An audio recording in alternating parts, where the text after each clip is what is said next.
Hey everyone, so tonight I'm doing a review on the Marvel Legends Hyperion from the Hipmonkey wave. It's a really cool figure. I feel like he was not seen too much in the story. It kind of was hard to find. I know I found him at a toy show years back. Or no, I didn't find him at a toy show. I got him in a haul, and then my haul, well, if you saw it, it was kind of weird. The first one I bought had two fists, like he swapped it with the Century. I'm going to ramble a little bit here. And so I ended up returning it and then purchasing it again from another person online that had it. So I got off Facebook. Gosh, not remembering things. All right, let him finish the 360. I'll check out the details.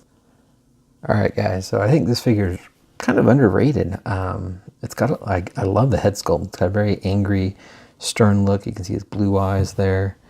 See if I can get this camera to focus here. See his blue eyes. He's got the very stern eyebrows. You know, very intense look. But I really like the sculpt of his hair. You can see all the strands, and it's got kind of like a little bit of a black wash. Hopefully you guys can see that black wash in there. But it looks really good. I really like how that turned out.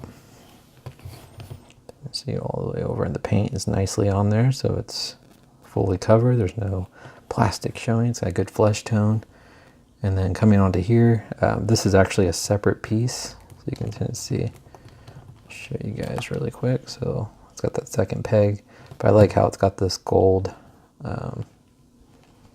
on the little, brackets of the cape to kind of give it those kind of more, the more mounted, like it's been mounted on him look. Kind of just, I don't know what I'm saying. I'm rambling, but it's got a nice gold paint right here, and it continues with the dark yellow plastic on the cape. And the cape just kind of, I don't know if you guys can see this. Hopefully it's picking it up on the camera, but it's got kind of like a lighter yellow, and then on the corners here and on the inserts here, it's kind of more of a dull, darker yellow. Hopefully you guys are seeing that. But right, it just kind of starts right here. You can kind of see the tone, different tones. So it looks really cool. It gives it some depth. Coming to the front here, it's just got more of a flat red, but it's a lighter red. So it kind of pops a little bit on his chest, but I really like his logo right there. I think that turned out very clean and nice. There's no red down the middle, like showing through. Sometimes paint has a hard time. The black lining looks great. Same thing here. I think the yellow paint looks really good. And they did a pretty good thick job on here where it matches the chest inside the chest piece, so it doesn't look like there's red showing through like some of the figures where you get a lighter paint on a darker plastic, that it seems to just not get as many layers as they should. But it looks really good on this figure. And coming down the arms, it just kind of has the sleeves, and it goes into the flesh tone, which matches the rest of him. Looks really good. It's not, paler or darker than his face, so I always like that. But he does have one gripping hand, one fisted hand. I know everyone always wishes him and Century, I wish they had both, each had fisted hands for their flying and punching. So that's probably why the other guy that I originally bought it from, he had two fisted hands because he swapped the hands on the Century. But I like to try to keep my figures as much as original as possible, so that's why I ended up returning it. But continuing down, he just kind of has the dark, the red legs, but he does have a little bit of a dark black wash. Very light, I guess, just a tad bit on the thighs here. And coming down the boots, it's just got more of that darker yellow kind of in the front and the lighter yellow on the side. But I can lift up the back a little bit so you guys can kind of see it's just kind of more of the same. But it is kind of definitely a gold yellow on his chest and like lower crotch area. All right, so we're going to go over the articulation. So his head looks up very far, so you can get him in those cool, full-on flying poses. Looks left and right and kind of bobbles his head side to side. It's got the ball joints in the shoulders, forward and back. It's got an upper bicep swivel, double jointed elbows, wrist rotation, also a hinge at the wrist. He does have the nice clicky ab crunch. He crunches back. Does get a little hindered by the cape there. He does have the waist swivel.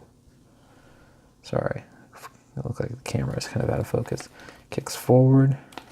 It spreads pretty far, a lot further than some of the other figures. He's got a upper thigh bicep.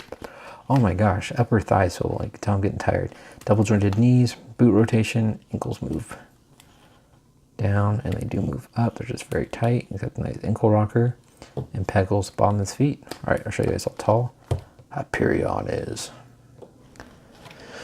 Alright guys, so Hyperion stands right around 6.5 inches, same height as Captain Britain, and this was also requested, and he wanted to see him next to a couple Hulks. So here's the Hulk from the Target 3-pack. Here's a Hulk Classics, the one that came with the first Bruce banner. That's kind of like, it almost looks anime. And then here's the Hulk, the, you know, kind of not the War Hulk. I'm drawing a blank, but he's from the Annihilus